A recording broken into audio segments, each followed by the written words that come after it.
Hello and welcome to the Half-Ass Homestead. As you can see here, I'm slathering some mud on my walls. About 2 years ago, I sketched wiring to the ceiling fan and some outlets and stuff like that, and replaced everything that was just ungrounded wiring, and I suffered burnout remodeling my house really bad. I took a break and it looks like I might be back to do more stuff. I decided I wanted to sleep in my bedroom again. I've been staying in the guest bed upstairs and it's not been treating me very well. I don't sleep as well up there. So getting back to a good sleep schedule is gonna probably do me very, very well. I've used this room for storage and it's time. So because I'm going with a light color for the bedroom, I decided to prime the walls, and also because there's so much mud, it's going to be really thirsty. So I'm going ahead and adding some primer as my first coat of paint. Of course, I should have taken my switch plates and outlet covers off, but that's not how we work here on the Half-Ass Homestead. We do it all half-assed or backwards, never the right way.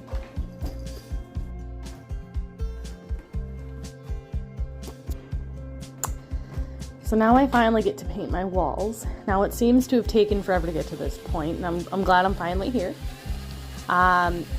I am painting the walls with, I've added sand texture, as the previous the walls were already sand textured, and then I, obviously patched all this stuff, so just adding that back in.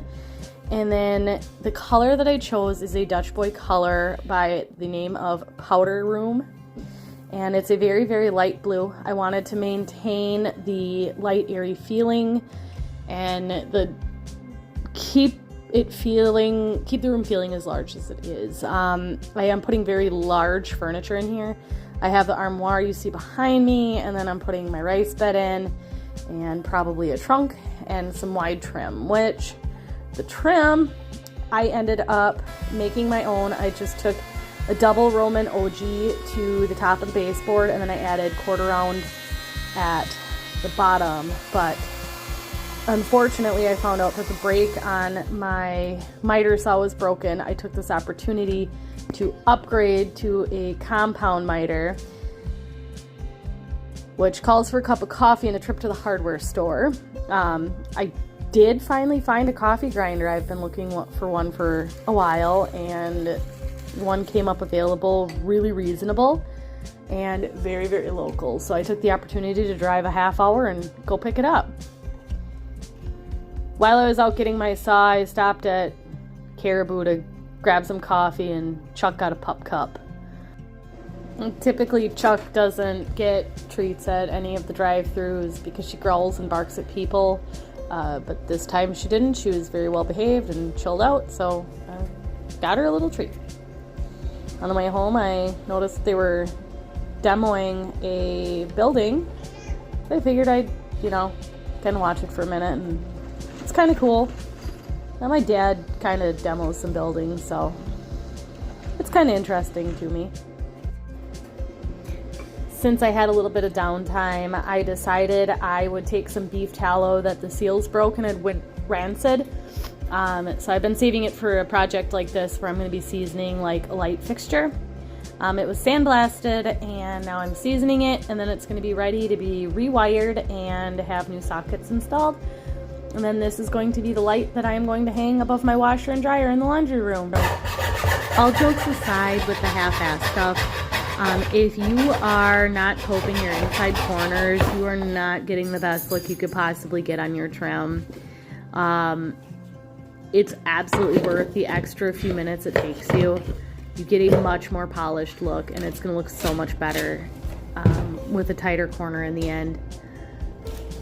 Right here I am finishing off around the register, because it cuts into the baseboard, I'm not just going to drop my baseboard and make it look ugly.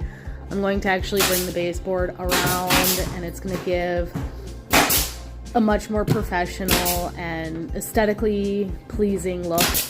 It takes a little extra time, but it's completely worth it. Do you see what I mean? This is beautiful. I did paint the base. I had company, so I didn't film anything while I was doing that. Replacing the plates and like covers for the room, which is absolutely needed.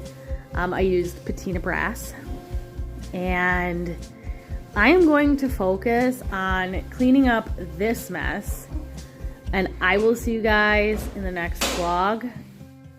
I hope the next vlog can be a little bit of decorating with you guys, but I guess we're gonna have to find out. Thank you for watching. I'll see you in the next one.